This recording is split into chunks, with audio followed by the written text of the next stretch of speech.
بسم الله الرحمن الرحيم. أهلا بحضراتكم.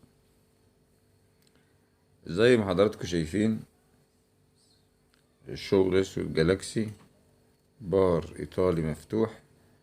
بس أنا قلت أصوره وأنا لسه بشطب لغاية لما بإذن الله الألموتال الباشمهندس محمود يبقى بدأ في التركيب بتاعه، لأنه لسه وأنا لسه بصور الفيديو ده.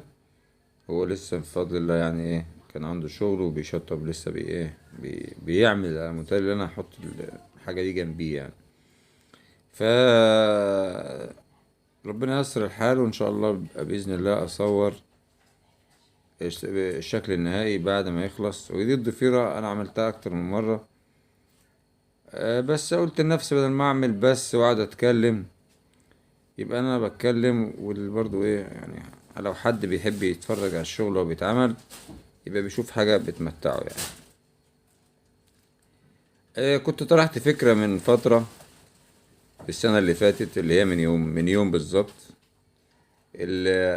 القضاء على الغلاء بالاستغناء. وده ناس كتير يعني قالت ازاي هنستغنى، ده بقت في حاجات أساسية. ممكن برضو نقضي على الغلاء بطريقة بسيطة وبطريقة ذكية. ان احنا دلوقتي انا واحد من الناس متعود ان انا اجيب كرتونة بيض، تخلص اجيب التانية. ده العادي بتاعي وده الطبيعي، وحاجة عادية بالنسبة لأي حد يعني. مش بالنسبة لأي حد في الظروف دي، بس ده كان العادي بتاعي.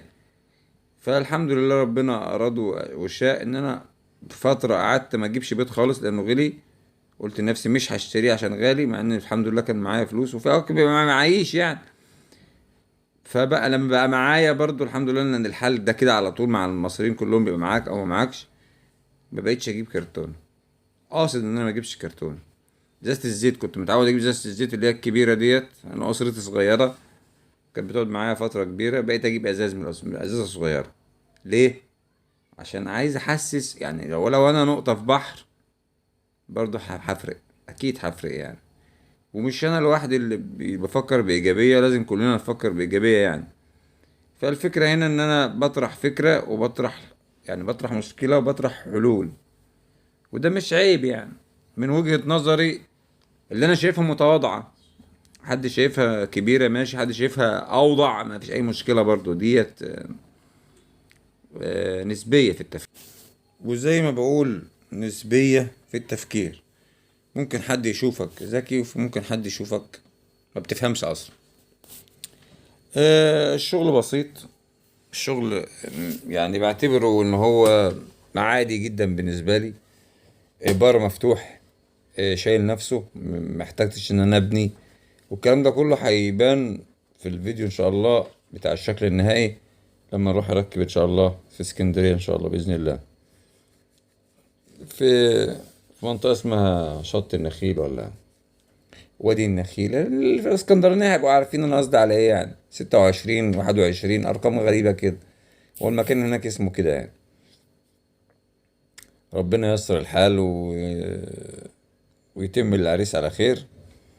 وفي الحاجات اللي هو داخل عليها بقى بالنسبة للقارات الجديدة الغريبة اللي بتنزل كل شوية دي، ربنا يعافينا. احنا عندنا في الرخص، احنا ملناش دعوة بالكلام ده. فبإذن الله المطبخ ان شاء الله بإذن الله هيبقى شكله يعني جميل ان شاء الله بإذن الله. وبجد آه، الحتة المعلومة اللي عايز اضيفها برضو بالنسبة للاسود جالاكسي. المعلومة اللي انا استفدت منها كتير، ان الاسود جالاكسي يا جماعة المتلمع في الهند لمعته بتبقى خطيرة جدا، جميلة جدا، ما نقدرش نعوضها لو عملنا فيها ايه. فلو لقينا حتة متخربشة ولا حاجة ما نحاولش نصنفرها، عشان الموضوع منتهي يعني. وفي الفترة اللي فاتت كان حد عشمني ان احنا ممكن يعني اتحول من الصنعة لكده، لان انا ابقى تاجر يعني. بس واضح ان هو يعني عدل عن الفكرة، كان هيبقى شريك يعني. الفكرة كويسة جدا بالنسبة لي ان انا اطور من نفسي يعني ده التطور الطبيعي لحد في خبرتي الحمد لله يعني، اللي مش متواضعة. أه بس اهو قدر الله ما شاء فعل. لسه الدنيا ما انتهتش، لسه الفرصة قدامنا، وربنا ييسر الحال يعني. الدنيا مش هتقف على حد، بس بتبقى مش حلوة حتة ان الواحد يبقى متعشم في حد وتلاقي فيه في الاخر خذلان. بس عادي بقى، يا مدى اعرس طبول. أه ان شاء الله بفضل الله اخترت حتة حلوة، لمعتها جميلة، مفيهاش اخطاء، مفيهاش عيوب. وكنت عايز اتكلم عن اللاين شوية، اللاين اللي بيجي في الاسود جالاكسي، واقول انه مش عيب خالص. هبقى اعمل له فيديو برضو عشان الناس حد يجيب لها حتة فيها لاين او خط اسمه احنا مسمينه لاين.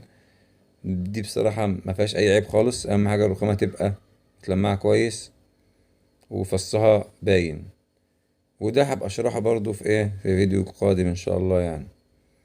ولو كان حد فعلا مفتقدني بالنسبة ان انا ما بنزلش فيديوهات، ان انا بجد ببقى مش فاضي، اوقات ببقى حالتي النفسية مش قد كده. فربنا ييسر الحال الفترة اللي جاية، احاول ابقى انزل، حتى علشان اوعي الناس لبعض حاجات. في مواضيع كتير عايز اتكلم فيها، بس والله النفسية مش مساعدة. ربنا ييسر الحال.